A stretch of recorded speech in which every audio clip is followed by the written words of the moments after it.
रहीम।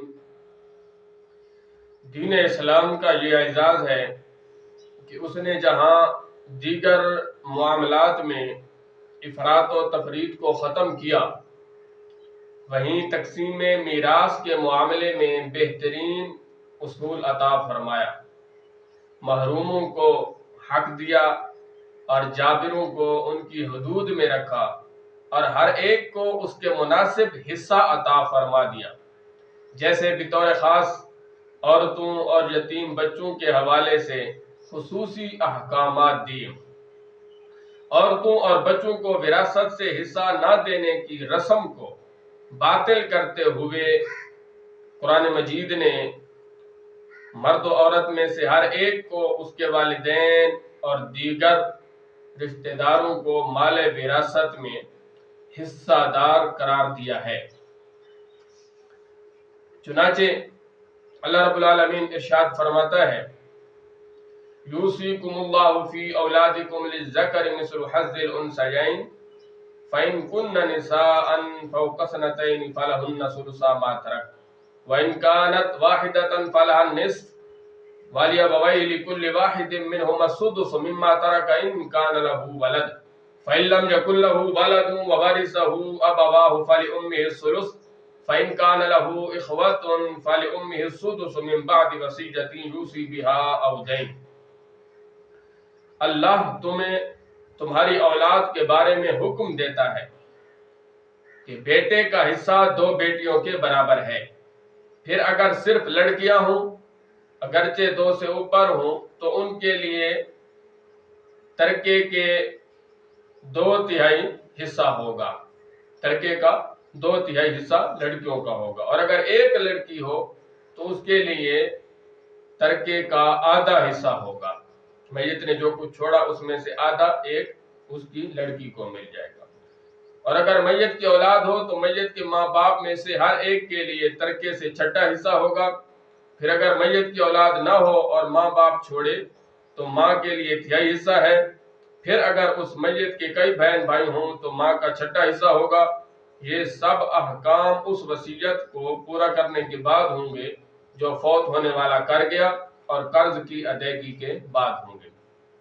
इसके बाद अल्लाह रब्बुल आलमीन ने इरशाद फरमाता है, वालकुम निस्फु मा तरक अज़वाजुकुम इल्लम यकुल लहुन्ना वलद फ़इन कान लहुन्ना वलदुन फलकुम रुबु मिम्मा तरकना मिन बअदि वसीयतिन यूसीना बिहा औ दैन वलहुन्ना रुबु मिम्मा तरकतुम इल्लम यकुल लकुम वलद फ़इन कान लकुम वलदुन फलहुन्ना सुमुनु मिम्मा तरकतुम मिन बअदि वसीयतिन तूसूना बिहा औ दैन।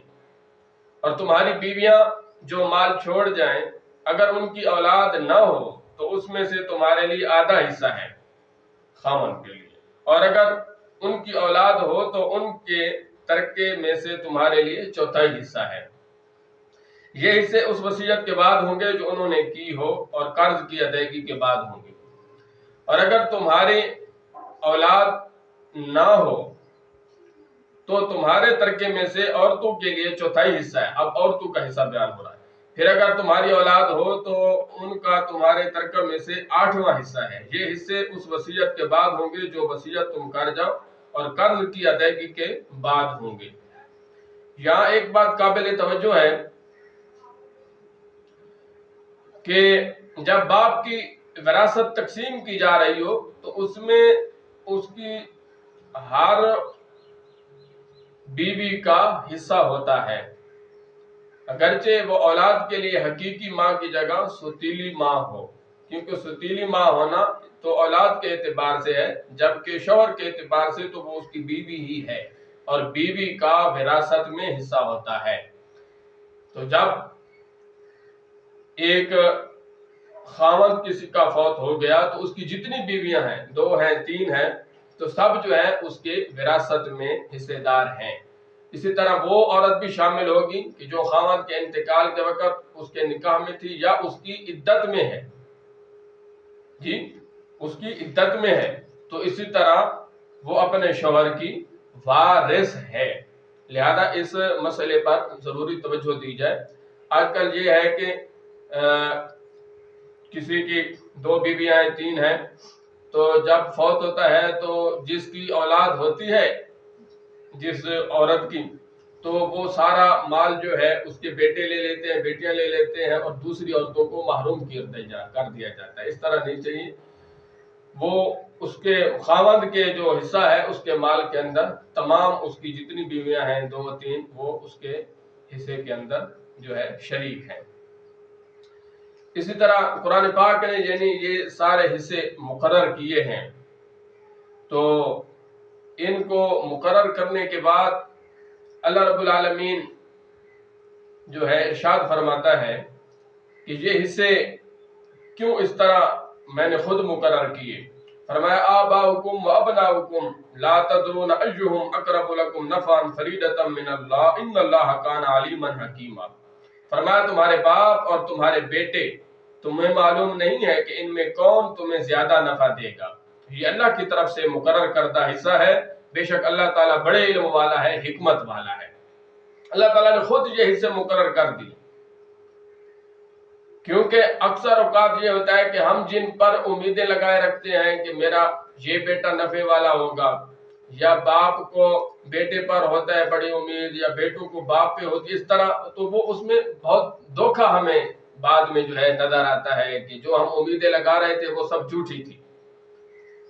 تو کون نفع والا ہے ہمارے حق میں، کون نہیں ہے، یہ بہتر کون جانتا ہے؟ اللہ جانتا ہے۔ اس لیے یہ سارے حصے وراثت کے اللہ نے خود مقرر کر دیے۔ فرمایا کہ فریدۃ من اللہ، یہ اللہ کی طرف سے مقرر کردہ حصے ہیں۔ آباؤکم وابناؤکم لا تدرون ایہم اقرب لکم نفعا، بعض دفعہ ہم ایسا کر رہے ہوتے ہیں کہ سارے اپنی پراپرٹی جائیداد وغیرہ وہ بچوں لڑکوں کے نام کر رہے ہوتے ہیں، جی لڑکیوں کو کچھ نہیں ملنا چاہیے، حالانکہ لڑکیاں جو ہے بچیاں وہ ماں باپ کے حق کے اندر جو ہے وہ زیادہ نفع والی ہوتی ہیں، ان کی خیر خواہ ہوتی ہیں۔ تو یعنی یہ اپنی طرف سے ان چیزوں میں جو ہے عقل نہیں لڑانی چاہیے، اللہ رسول کا حکم مان لینا چاہیے، جو جیسے ہی اللہ نے بیان کیا ہے اسی میں ہمارا بھلا ہے۔